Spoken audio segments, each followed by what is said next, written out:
And it finishes its ultimate attack, which will wipe out every single last person there. Wow, that was incredibly satisfying.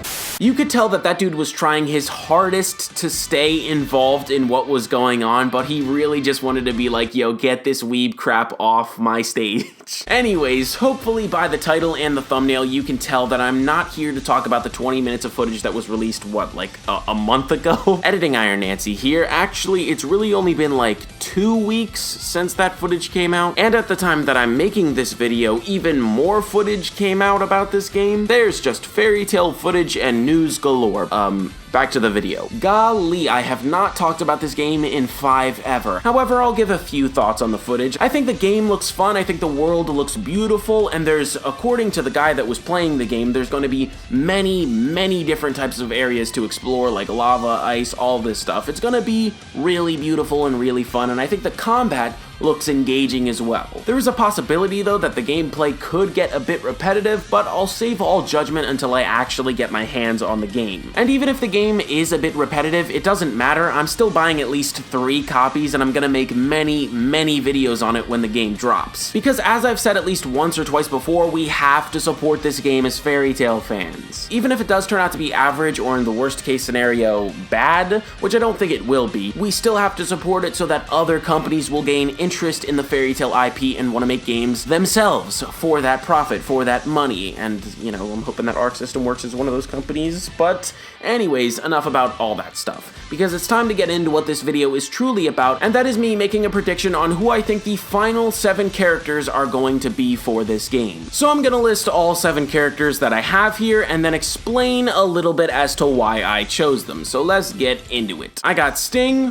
Rogue, Kagura, Shelia, Laxus, Guildarts, and Mirajane. Now with Sting, I chose him not just because of my personal bias. For those of you who may not know, Sting is one of my favorite fairy tale characters of all time, probably top 5. The reason that I put him on this list is because he plays a major role in both the Grand Magic Games arc as well as the Tartarus arc. So 2 out of the 3 arcs that this game is covering, he plays a major role in. With the Grand Magic Games arc, he's fighting Natsu, then he kills his old master, and then he takes over as the master of Sabretooth. He then eventually becomes friends with Fairy Tail, and he helps them fight the dragons. In the Tartarus arc, he's less involved, but he still plays an important role. He's there so that his dragon can be let out of his gut. He also kills his old master again, but yeah, he's not just one of my favorite characters, but he is also a very popular character, and also he has deep ties with Fairy Tail. So that's why I think he is going to be a playable character in this game. Now next up we have Rogue. I chose him because Sting and Rogue kind of go hand in hand, you know, with them being the twin dragons and all. I personally couldn't care less about Rogue. He doesn't interest me in the slightest. Now if we're talking about future Rogue, that's a different story, but regular, throw him in the trash. But next up though, we have Kagura, and I'm also going to include Shelia here too. The reason why I put both of them on this list is because they both play major roles in the Grand Magic Games arc. They go through a lot of character development, Kagura especially. However, the thing about these 2 characters is that they're not really featured whatsoever in the Tartarus arc. Actually, in the manga, I don't think they're featured at all. I think that was only an anime thing. I could be wrong about that though, so take that with a grain of salt, but they're really only featured in 1 out of the 3 arcs in this game, but they still play major roles, and they are very popular fairy tale characters. Next up, we have Laxus, and come on, bro, do I even really need to explain myself as to why I put him on this list? I don't, but I will. He is one of the most popular fairy tale characters of all time, and he is heavily involved in all 3 arcs. So yeah, that's why he's on the list. But enough about him, because it's time to talk about Guildarts. Now with Guildarts, he was heavily involved in the Tenro Island arc, which is the first arc that this game is going to cover. I mean, you had his fight with Natsu, you had him defeating Blue Note, you had his whole father-daughter relationship with Kana.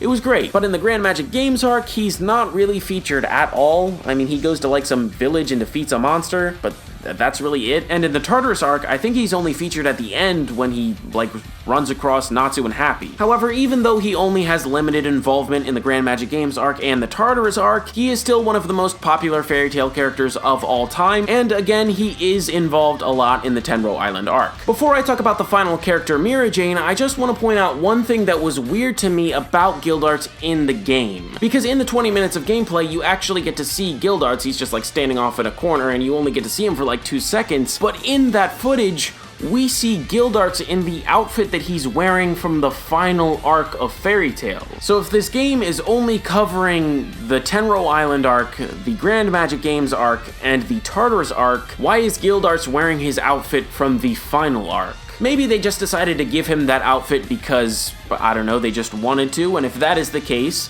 I gotta say, that was a really dumb decision. Because that fit is trash! But if that's not the case and they didn't just give him this outfit just because, does that mean we could possibly be seeing the final arc of Fairy Tail in this game as DLC maybe, or an update? But I don't know, we'll just have to wait until the game comes out and we get more information on the Season Pass. Anyways, on to the final character, Mirajane, and much like Laxus, do I really have to explain this one? I will. She has heavy involvement in all three of these arcs, and much like, as I've said before, every character on this list, she is a very popular character. And with all that said, that is going to bring this video to a close. So thank you all for watching. I hope that you all enjoyed it. Let me know what you guys thought about my list. Do you love it? Do you hate it? Let me know what characters you would want to be playable in the comments down below. And while you're down there, make sure you like and subscribe as well.